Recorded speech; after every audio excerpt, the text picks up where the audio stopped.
What's up? Yo, I'm Hood. I'm the boy. He's the boy.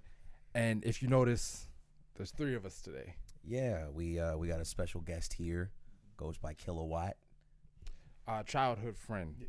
Grew up together, elementary school. We went to elementary school together. Didn't go to middle school or high school or college.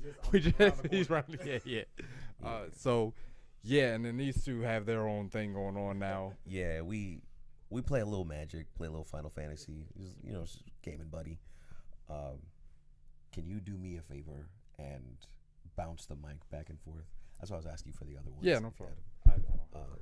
But no, it's all good. But yeah, real quick, introduce yourself. Talk about yourself a bit. Kilowatt, like you said, childhood friend. Known each other for, I guess at this point, we've known each other for over 20 years. If you want to put it into perspective.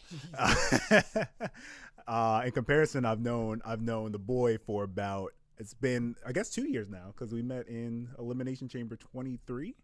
Yeah. So it's been a little over 2 years now at this point. Yeah, I hated him at first. Did you really? Not hate him, but like, I'm a very territorial kind of friend. Right. So when he came over to the house, I was like, who the heck is this guy? Just a bit of a side, like, I don't know what's up with this one. And then as he came around more, I was like, you know what? Yeah. And then I taught him how to play Magic, and I was like, hey, let's keep this one. So yeah, that's all it takes.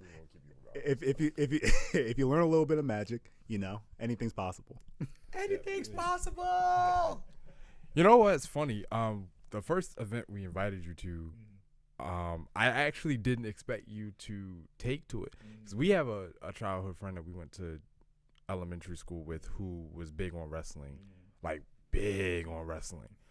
But I was never into it as a kid. I don't know what your relationship was. Really.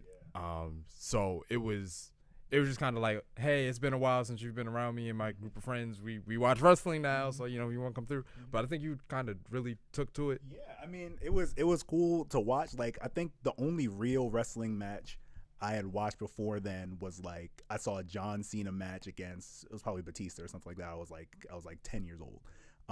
And besides that, I've seen like highlights. But then when I went to see Elimination, the first match was women's, or not Elimination, excuse me. It was War Games, Survivor Series. And the first match was the women's Survivor Series match with Io jumping off of the top of the cage with a trash can on. And I was like, oh, this is something. There's something going on over here. We got him. This is going to be our secret weapon. This is going to be how our channel blows up. Now we're going to get like 14 million subscribers. Yeah, that's all it is. It helps that he's light skinned. Hold on. All right, hold on. I'm like maybe one shade lighter than y'all. Don't worry. I didn't make the comment. He made the comment. We'll edit that out. Oh, I'm not editing it out. But yeah, it's been a while since we've actually gotten together. You guys have probably seen some more recent stuff, but it's been a while since we got a chance to like sit down and talk about some stuff. So that's what we're here to do today. We're going to talk about a lot of things that are happening in the wrestling world. These Wrestlemania matches, like, you have obviously I guess they're really trying to make Punk and Roman the big headliner. Yeah. So like that as a match, like they at least have some personal history going into this, and that's its own story. The Randy thing is another. I feel like the only thing I want to say is every year leading up to WrestleMania, why has Cody got to get beat like a dog? In every single year, at least once before Mania, this man gets beat down. Well, I wasn't there for the build for 23, but it doesn't look like it happened in 23. 24, 24 was The Rock. 25 was Cena. And now this year you got Randy. Yeah, it's like that's not a good track record. It's not. But like to build the hero narrative in the sense that he's got to overcome some adversity to try to stand on top of it. Like, I think this year has more of a. I think it's easier to get behind the person you really like in this one. But I say that in the sense that Roman and CM Punk fans are like completely on opposite sides no matter what. Yeah. And then Cody fans is one thing, but Randy I was gonna say is the do no wrong at this point. Yeah, everybody likes Randy. Yeah. Or rather, even if they don't necessarily like Randy, they have been waiting for Randy to do something besides being the, hey guys, what's up? RKO, Right. and then bounce. Yeah. You know? Yeah, like obviously, unfortunate due to injury, but you could have gotten that with the KO match last year. That would have been like the closest you would have been able to get. But KO was already the bad guy. Yeah, that's true. So it would have been. You wouldn't have been able to turn Randy heel there. Yeah. I think you could have. Mm-hmm. I think you. In fact, I was under the impression that the KO Randy thing was going in a direction where they were gonna have their scrap, and Randy was more or less gonna be like, I kind of see your point. Mm-hmm. You know, we're over here fighting each other, and really, the arbiter of this is Cody. Yeah. So maybe you and I should, whatever. It was just like Randy wasn't not cool with Cody, so you couldn't immediately do that. Yeah. But after having like fought him or something like that, it could have been like, why are we fighting? And KO was like, you're RKOing me, and that's in the name of the dude that put you on the shelf for 18 months or however long it was, or blah blah blah. And then Randy could have been like, oh well, I did lose the career to Roman, and he did team, but you know what, you got a point. Yeah. The issue that I have with that is that he's not doing it for Roman. He's doing it with his ties for Cody, right? The whole crux of that storyline was Cody is helping Roman take out the remaining members of the bloodline, so that way we don't have to deal with the bloodline. And Kevin was like, well, we're supposed to be friends, and look at what this guy that you're calling an ally did to me, your friend. And Cody was like, no, I feel you on that, but this is bigger than just about one instance. Randy has always been selfish, but he's also always been big picture. And I think he would have seen, if nothing else, he would have aligned with Cody in that, like, yeah, I see what you're saying, Kevin, but also the bloodline took me out. So if there's even a 1% chance that we could get rid of the bloodline for good, I don't care if it's Cody, I don't care if it's Cena, I don't care if it's R-Truth. Let's take this guy out. Except that KO would then make the case that, like, if you put Roman in a prime position, you're going to reestablish the bloodline. Roman is the guy when it comes to the bloodline. Yeah. So if you take out the Temu bloodline, you help Roman take out the Temu bloodline. What happens next is Roman does what Magneto did in First Class, where it's like, I agree with everything you said, but you killed my mom. So and he takes out Shaw and then literally recruits the people following him and just goes back to doing the same thing Shaw was doing.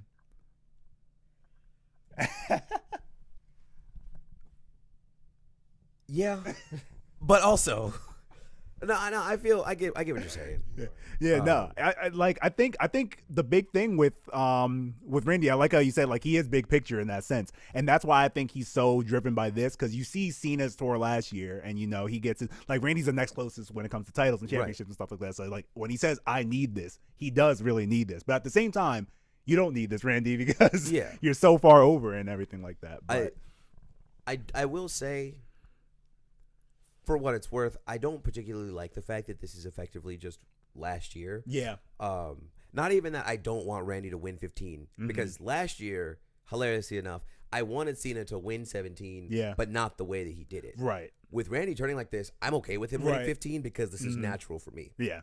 But I don't particularly care about the getting the 15 part of the story. Yeah. Which is the main story. Yeah. Yeah. So I just like Randy Orton, and I don't necessarily want him to win because I want him to get 15. Right. I just want to see a savage Randy Orton. Yeah. And if he just so happens to win that match, then so cool. be it. Right. I'm not. This is one of those few times where I am kind of not necessarily bandwagoning, but kind of sidelining it, where it's like I'm excited for this match because I just want to see the chaos that ensues. But I really don't care who wins. Yeah. I just want to see this. Right. I'm definitely more, just because I like Cody so much, I'm definitely pulling more for Cody, but I'm not mad at either of them winning. Sure. Like, I think both of them are deserving of it. I think it's going to be a good match. Yeah. Like, that's my big thing. As a comparison, like last year's match with Cena and Cody, it could have been so much more. And, they do so many things where obviously they're trying to make a creative decision, but it feels like it takes away from the personal match between these two. I feel like the way that they're setting it up is more personal, and it's going to be more of a match, like a real match, it feels like, between those two. Speaking of personal beefs, let's kind of pivot this into I guess, a match that exists because of the Cody and Randy situation. Right. How are we feeling about Drew and Jacob? Oh man, Because those two are on a warpath. Well, if you would have asked 3 months ago, I would have said we're gearing up for a triple threat. And we know how much you love triple threats. I hate triple threats. So I'm glad that they were able to give this one its own breathing room in the sense that they can have their own match and everything like that. I feel bad for Drew. Right. I was going to ask, and I'll ask the both of you this because it's kind of where, catching up on everything that we missed. Yeah. How do we feel about Drew losing the championship before Mania? Yeah, I figured it was going to happen, but I'm sad that it happened the way that it happened. You know my mantra. It's never a bad time for your team to win the Super Bowl. So, like, my boy's back on top. It is what it is. That being said, it's really hard to look at that, and then hindsight's 20/20. But it felt like we knew it even then. It's hard to look at what happened and then not go back to like WrestlePalooza and go, why didn't you just let Drew win there? Right. Or at the very least, because I think Drew got a rematch after that at like a Saturday Night's Main Event or something like that. At the very least, do it there. Somewhere where Drew winning would have either been a big moment. I'm not sure if doing it at WrestleMania would have more serviced it being a bigger moment, or if it would have more serviced the right feeling. And what I mean by the right feeling is that by the time Drew won it, in the way in which he won it, Drew the heel was not hated as a heel. Like, everybody just wanted Drew the guy to get his due, which is a bad place to have your heel. It's just it's not a good dynamic. And I feel like the powers that be, and I always try to tread carefully when I talk about the powers that be, having never done this before. But it seems a little like, are y'all blind? Do you not see what's happening? That Drew, you can't make us hate him if you're going to make us pity him at the same time. Like, we want to see the guy get the win. And then you finally give it to him. And everybody was saying as soon as he got it, like, well, he's just going to hold it until right before Mania, which makes people feel bad for him even more. Right. So now, not only is your heel not hated, but your babyface is becoming more hated. And if they're gearing up for a Cody heel turn, then, I'll eat the crow or whatever, and I'll be like, okay, I didn't see the genius. That doesn't feel like what's going on right now. It feels like they're just out of touch with what people want. Yeah, I think so. Or maybe they're just too committed to what their plan was. That's what I think the big thing is, because like, you have so many people that you want to give the shot to.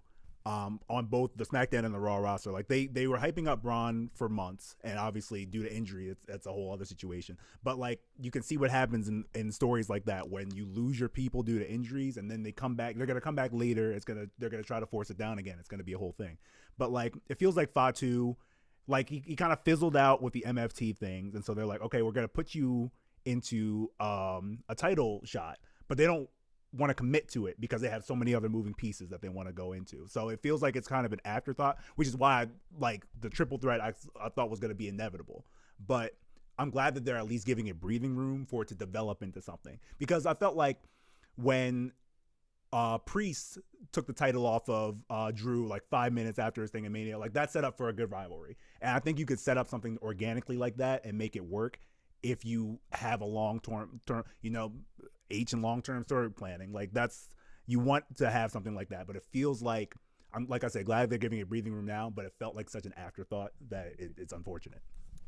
Follow-up question for that, because there's a lot of discourse with the IWC, which, because there always is, but I think I agree, at least with this point, that with Cody winning the belt back, it made both the Royal Rumble and the Elimination Chamber feel almost pointless. Less so with Chamber, because Orton won that and is still going, and he's going to get his match. Yeah. But with Royal Rumble, Roman won that one, and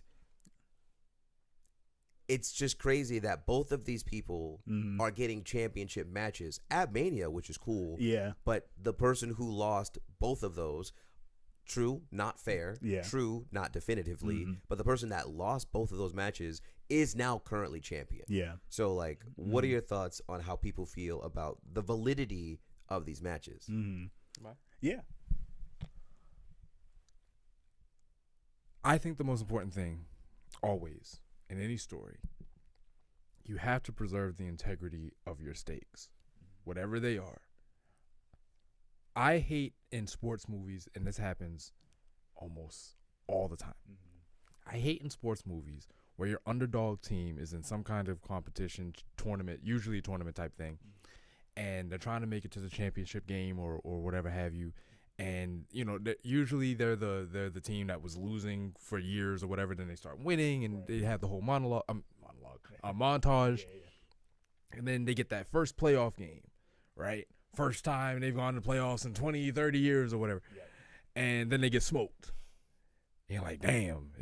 And then you find out that the other team played some ineligible player or they used drugs or something. Now they got kicked out, and now we get right, and we got This is just Cobra Kai.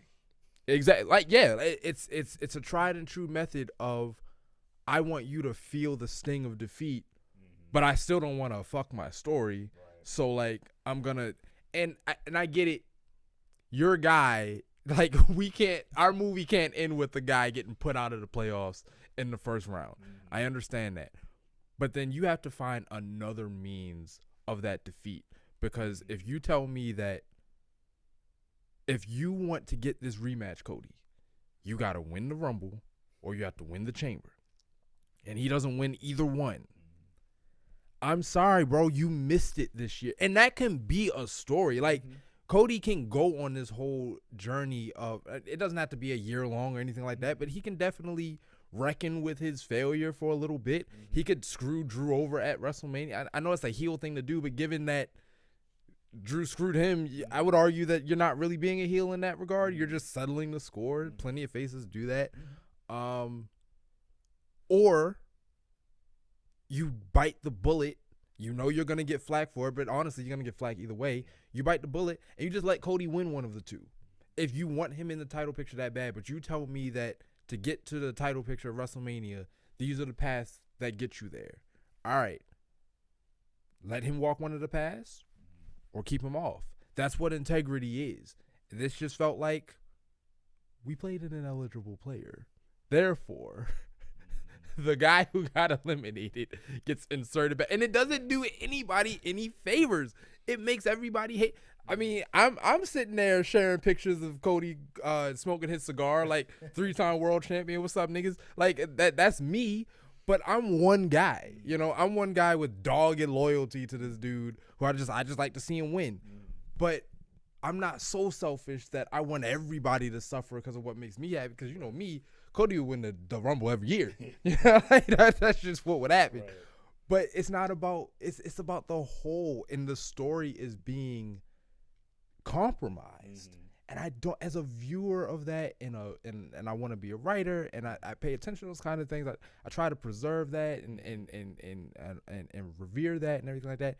Just watching you cheat, like the irony is that like you're using the cheating storyline, but you're the cheater. No, I agree on a lot of fronts on there. It's very similar. I remember you had a similar feeling on Cena last year, on how he kind of inserted himself into a lot of the forefront of that because of we got to push the story. And so it feels a little bit cheap when you kind of just take away a spot, or it feels like you're taking away a spot from somebody that, you could have gotten that organically.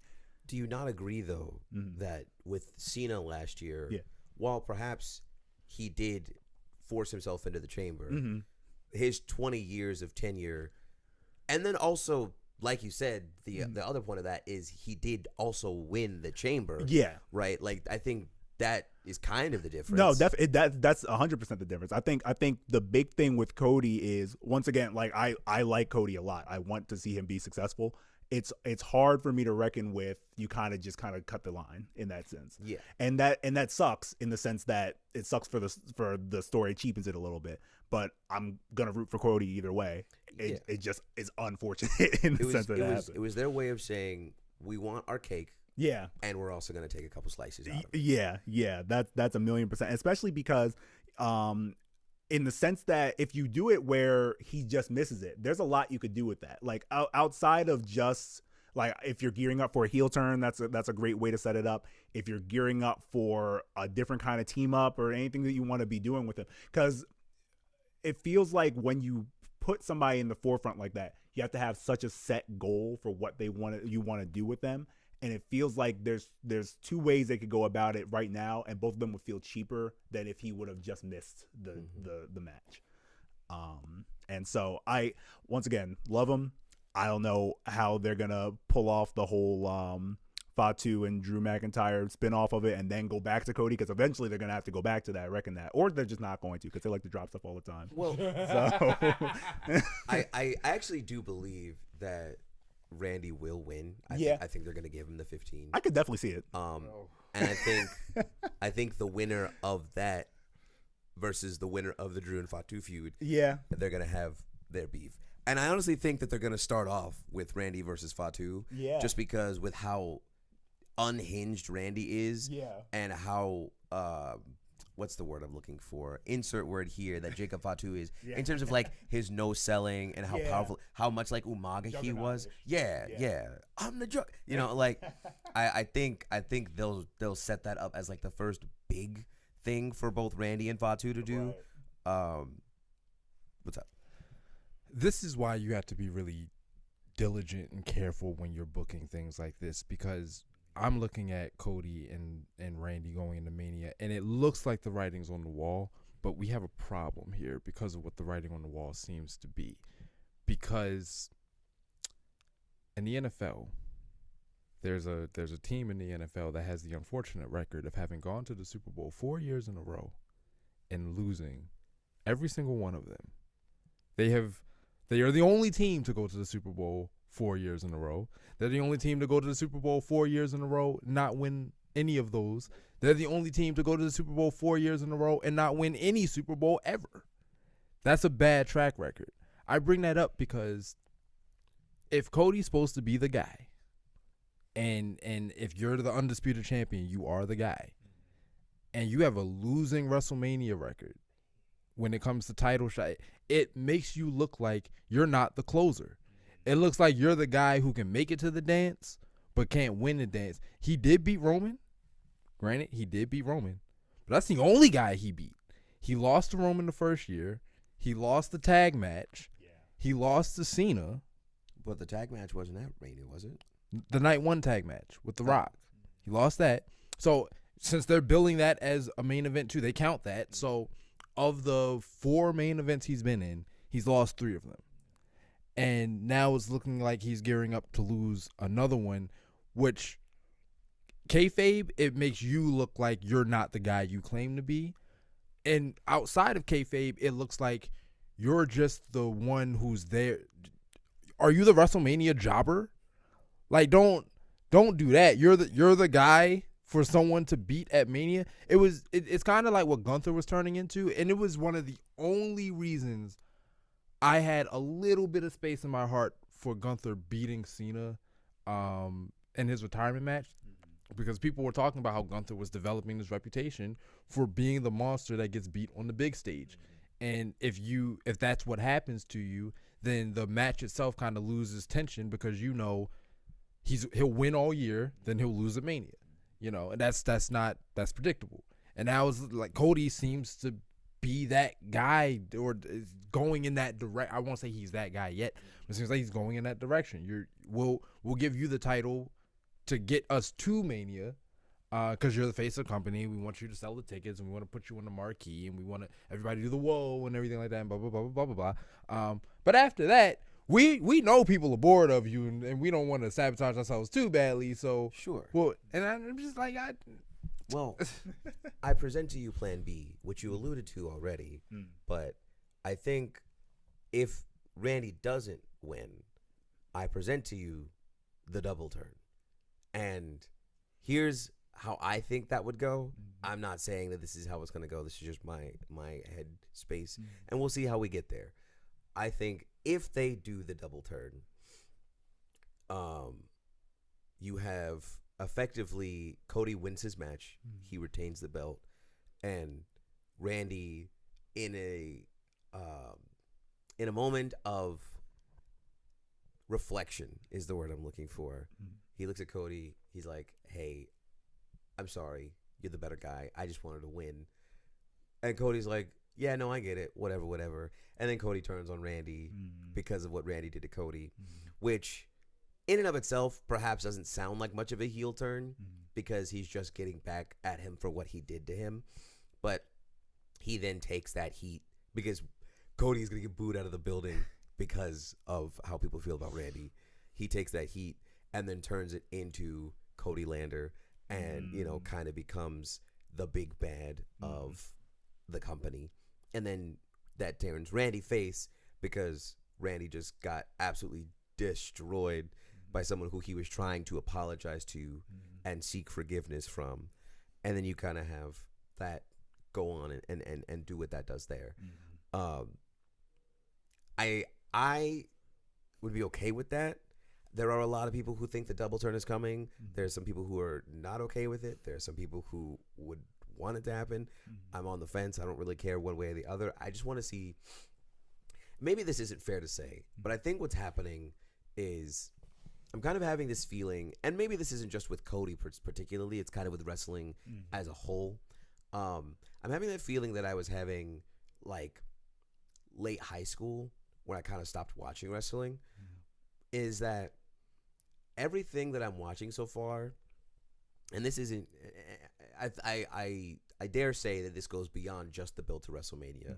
I would say that this perhaps is kind of the recent trend, maybe stemming back to WrestlePalooza because it's kind of where the downfall came. I find wrestling to be one of those things that I partake in, but there's not a lot of it that's like drawing me in, right?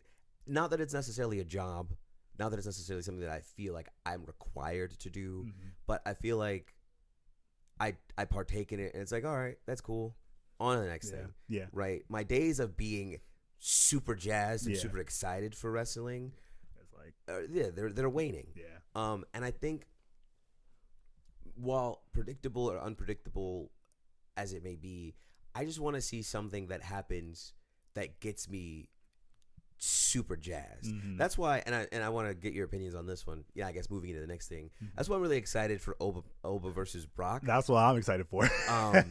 Because, and while we have you, I wanted to get your thoughts on who you wanted to be because you never told me. There was a day that we were watching when Brock had come out to do his initial I'm doing the open challenge thing. Who wants some? And it went quiet. He went to look at the screen. And he was like, God forbid I get what I want. And I was like, I want Oba. And he was like, yeah. And I was like, all right, cool. That's whatever. And then, Brock left. Yeah. And then we didn't hear anything until 2 weeks later when Oba came out. Yeah. And so, one, I just want to get your thoughts on who you wanted it to be and also just like handling this as a whole. But like I'm super excited for Brock and Oba because this feels new. This feels fresh. Yeah. Like, yes, it's two meaty men slapping each other around. That's the cool thing. Right. But it's been a while since we've seen. Gonna get clipped.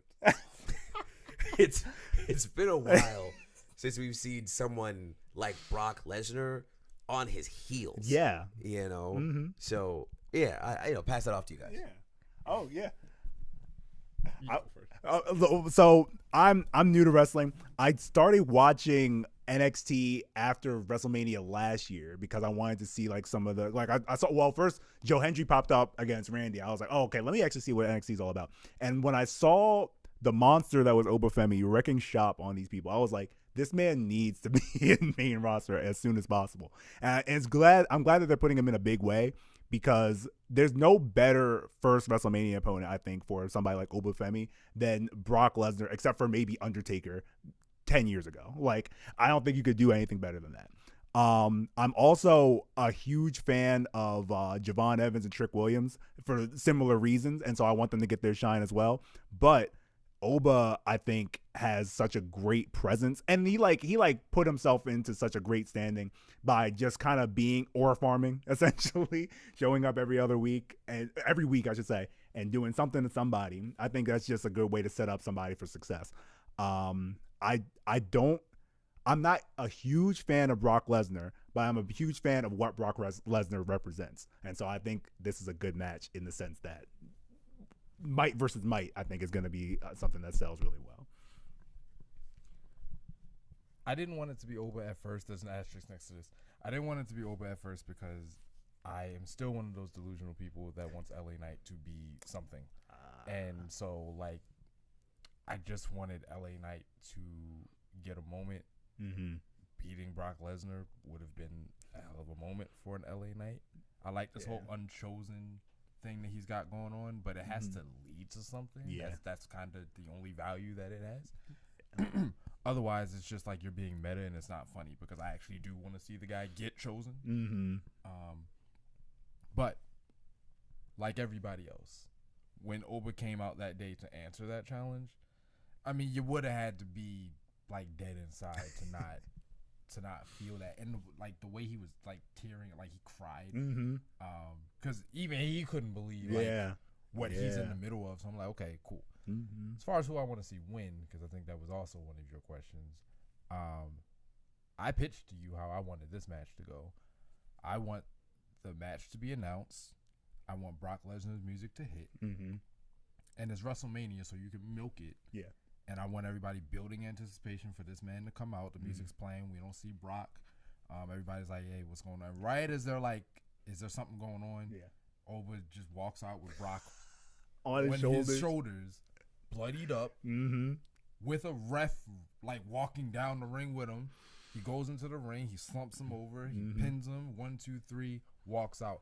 I know that would like undercut the whole, like, we actually want to see them fight. Yeah. I understand that, but nobody's done anything like that. No, that's a statement. Ever. That's a statement. The issue with that, kind of like you said, is like it's like in a game or a movie where people explain this really cool battle that they did, and it's like, man, it would have really been nice to see this instead of the movie that we're getting. Well, yeah, I think that's a really cool and great and shocking moment. I think that's something that should happen at the lead up to the match, right? Like, have that be the night before Mania. Oba loses if that happens the night before. Like, loses. You know how this works. Well, maybe not, right? And the only reason I say that is because Brock is already, like, gearing Oba to be the next big thing. You know, that's already, the writing's on the wall. It's there. I think that, like, the real thing we have to worry about is there are reports that Oba, or that Brock is not gonna lose his next match until SummerSlam. Yeah. Since that's in his hometown and that's kind of where he wants to retire. I hope that's not the case, but again, rumors, reports, whatever. I do want to see them fight, you know, because we saw at the Rumble where Brock got the best of Oba. Yeah. And then we saw 2 weeks ago where Oba got the best of Brock. And then we saw last week where it happened a second time. Yeah. Now, I was talking to my coworker about this. I definitely think tonight in Madison Square Garden, Oba's going to be on his ass tonight. Yeah. And that's the unfortunate part, because you can't keep building him to be this big unstoppable guy. Right. Because then if you get to the match and, like, you hit him with 2 F5s and he's done, then what did we do? Yeah. I definitely think Brock's going to get his comeuppance, and I think it's going to be tonight because it's Madison Square Garden. It's where you generate the most buzz, yada, yada, yada. And, hey, you hate to see a black man down, but also you have a story to tell. Yeah. So I do think Brock's going to get his, but I love that idea, but I don't think it should be in place of the match. I think it's how we get there. I think it should be a build up. Yeah. All right, let me edit it. You know how, like, the shows love to open with people walking into the ring and showing up with their suitcase? Yep. Open WrestleMania that way and start a backstage brawl. between like Brock's coming in and have Oba jump him. Matter of fact, actually, no, have Oba coming in and have Brock jump him. Yeah.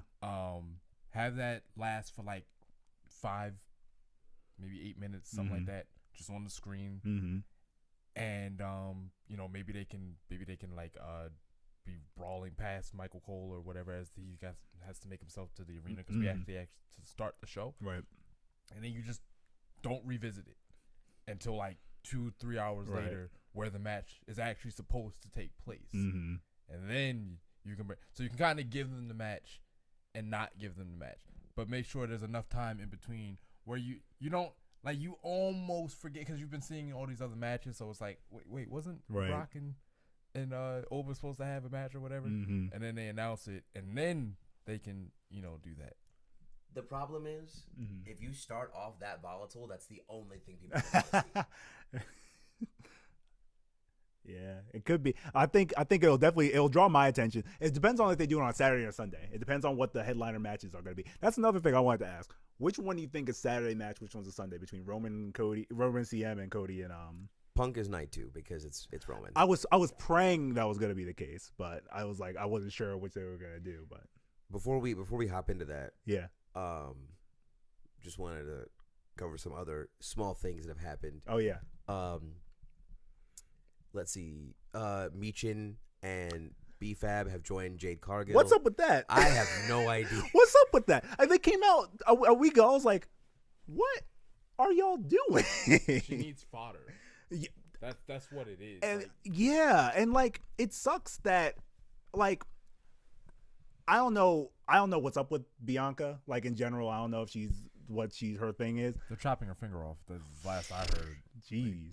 I legitimately heard a report that she might have to get her finger amputated. It's some rough stuff. Not the thing, but like, whatever I read that, I was like, what the fuck? What happened? It's something crazy going on. Like it just feels like Jade is so disconnected from everyone else on the roster. It feels like whoever they set her up with, it's hollow almost. And like Rhea is unfortunately on an island. Yeah, that's what I mean. Like Rhea's on an island in SmackDown at this point. Like they set up this whole thing with EO, and I'm sure they'll go back to it eventually. But like it just sucks that they have to resort to let's jump her in the middle of the ring for no reason because we don't have anybody else to pull out. Like, I think the reason why they're doing this is so they can get EO involved. I hope so. Because, and I don't know, I might be in the minority in this. Obviously, Jade is a little shaky on the mic. I don't think Rhea is particularly that great on the mic. She's not great. She's not. No, Great. she's not great. Awful. Right, that's the thing. But their first face-to-face promo was that was garbage. Garbage, bro. That was some rough stuff. Like that was like Cody and Rock. Like you remember, let me hold yours. I'll let you. It was like that level of awkward. I was like, I'm uncomfortable, bro. Yeah. So I just don't think that words are doing it. Yeah. And now we finally got to the point where it's like, all right, cool. Now we can start punching each other in the face. Yeah. And the first time that they did that, she had backup, and it's like, okay, so now not only can you not talk your way out of a situation, you look like a bitch. Yeah, you which I mean that's what she calls herself, but also, but she calls herself that. Sorry, she calls herself that in the way that you said, like when you're real, right? You know what I mean? And it's like you're not, right? And that's the irony. And I still profess Jade should have been wrecking shop on SmackDown. I told Blair this, whoever that is, and I'm gonna tell you this because I don't think I mentioned this to you. What we got with Oba is what we should have got with Jade. What, with Brock Lesnar? No, just a push. Oh, you mean okay? Like the way Oba made his way to the main roster, he dropped the title, which obviously didn't have one at the time. But like he came to the main roster and he went from one show to another show, dogging people. And he's not a face, he's not a heel, he's definitely a tweener at the moment. And it's just like anybody that's like, hey, that guy, I can beat that guy. I'm gonna go beat that guy. The first time he did it to the Viking Raiders. Yeah, he picked up. Oh my God, Ivar. He picked up Ivar and he did a shot put to Eric, and it's like, dude, all right, okay, Oba's that guy. Then he goes to SmackDown, and he does the exact same thing to somebody else, and then he comes back to Raw and does the exact same thing to somebody else. It's just bouncing back and forth, seeing a target, and it's like, oh, this is good eats. I think Jade should have had the exact same push. Jade should have come to one show, saw a strong woman, I could take that, does it. Then goes to SmackDown. That's a strong woman, I could eat that, does it. That way, that builds her as this big, strong, scary force, and it gives a bit of validity to her claims of being that type of person. But instead, because she's not super great by herself, they paired her up with, Naomi and Bianca and made the big three. And I don't think that's necessarily a problem, but I think one of the biggest issues was her feud with Naomi was really good because Naomi was carrying the matches, but their chemistry together, just in terms of how they were talking to one another, really helped build things. Then Naomi went over to Raw and, she got that belt, and Naomi was doing really good by herself, and Jade kind of disappeared for a little bit, not really having a place. That's when she got into the whole program with Tiffany Stratton, and same thing. Decent matches, but not really great talking to one another. And now that she's the champion, where you have to have both decent matches and be able to talk to somebody, that's really why I think people are seeing maybe this isn't. And the problem is, right, in terms of her in-ring ability, I don't blame her at all. I am firmly in the camp that I blame WWE for how they have been booking her, because they haven't been giving her matches, and they haven't, like her ability on the mic, that's her own thing. They tell you got to sink or swim with that. That's at least fair. But she hasn't been giving many chances to prove how strong and tough she is, because there haven't been that many women that she could fight against. And that's not her fault. That's WWE's fault for taking all of those women and conveniently putting them in the tag team scene right around the time she got the championship. This is no disrespect to you or anybody else. I don't want to hear that. I'm so tired of hearing that tag team. Like, you can still have a match. Like, I'm of the firm believer, if these two are not on your docket to win the titles anytime soon, then just put one of them in a match. Like, there's this WWE treats like there's this like wall where, like, if you're on a team, you can't do nothing single. Do something like, if they're gonna be a tag team feeder where they just, with the champions pin them, or they're in some kind of gauntlet match and they get pinned so the other team can make it whatever. Whoever the disposable tag teams are can still be disposable single people too. I don't understand what's so hard about that. I don't, and getting off that soapbox to jump on this other soapbox, I think WWE has this obsession with everybody looking strong and nobody being able to take L's. So Jade had to just keep pinning Michin and B-Fab because God forbid she has a honest to goodness match with like a EO and just beats her, because maybe because EO can't take a loss and Stephanie can't take a loss and Rhea damn sure can't take a loss. She never gets pinned. I think to this day, I still think she should have had a program with Charlotte. Sure, but Charlotte can't take a lot. Like, you got all these people, you want to find all these ways for them not to lose, and I just, as a guy who I'll bring the NFL into it again. As a guy who watches the football, because it's really on the sport, I watch like that. Right. Even the best teams be taking L's. Like it's now the really really great teams. When it gets to playoff season, you got your 15-2s and all that. There are the best of the best don't take a lot of L's, but you don't get perfect records. Right. That doesn't happen. The closest we ever got to that was in this modern era, the closest we ever got to that was the Patriots, and they lost the Super Bowl. So it's like nobody has ever actually in this 17 game won everything. It's never happened. Probably never will happen. So, and fans of those teams don't burn their jerseys because their team on a random Sunday lost one of their early matches. It's like, I get it. Yeah, for real. Like when didn't see that happen with LeBron. Well, that was because he left. I know. Like I get it. When it's playoff time, when it's Wrestlemania season, that's the equivalent. Whatever. Your guys who are meant to look strong gotta look strong. So that's when they need to win everything. And then until we get to the dance of all dances, and then whoever's gonna win is gonna win. Whoever's gonna lose is gonna lose. But the rest of the year, I feel like should be dedicated for those experimental wins and losses. Rhea can take a pin. Cody can take a pin. Like these people can take pins when there's nothing on the line. Because I get why title matches end in DQ because you're not quite ready to crown this person or take the title off of that person. Yeah. But even regular exhibition matches be ending in DQ. It's like, yo, just let people lose. And then you won't have this problem where Jade has nobody to fight because there's only 5 people worth fighting, and all 5 of those people got too much cachet to lose. Okay, so to take that and take it into the next point, with that argument, how do you feel about Carmelo Hayes losing to Sami Zayn? Oh, man. Listen. I was so happy when they gave Melo the title, and I was like, if he could just make it to Mania, I will be a happy man. And as soon as they build him against Sammy, I was like, oh no, it's over. And then it was. And it was a playoff loss. It was such a sad way to lose too, because they only did it to push Trick. And once again, I like Trick, but not at the expense of Melo, man. Like that's the big thing. They want to do these things where have your cake and eat it too in the same way. And I think like to your point of like people being untouchable, the people that they make not untouchable like that, like the Raquels and the Asukas and stuff like that. Asuka is a different story because she's had her stuff, but Raquel hasn't had anything yet in the big leagues. And it's like people like that finally get their chip and then lose it because they want to push the next guy. Just it rubs me the wrong way. I hate when they do that kind of stuff.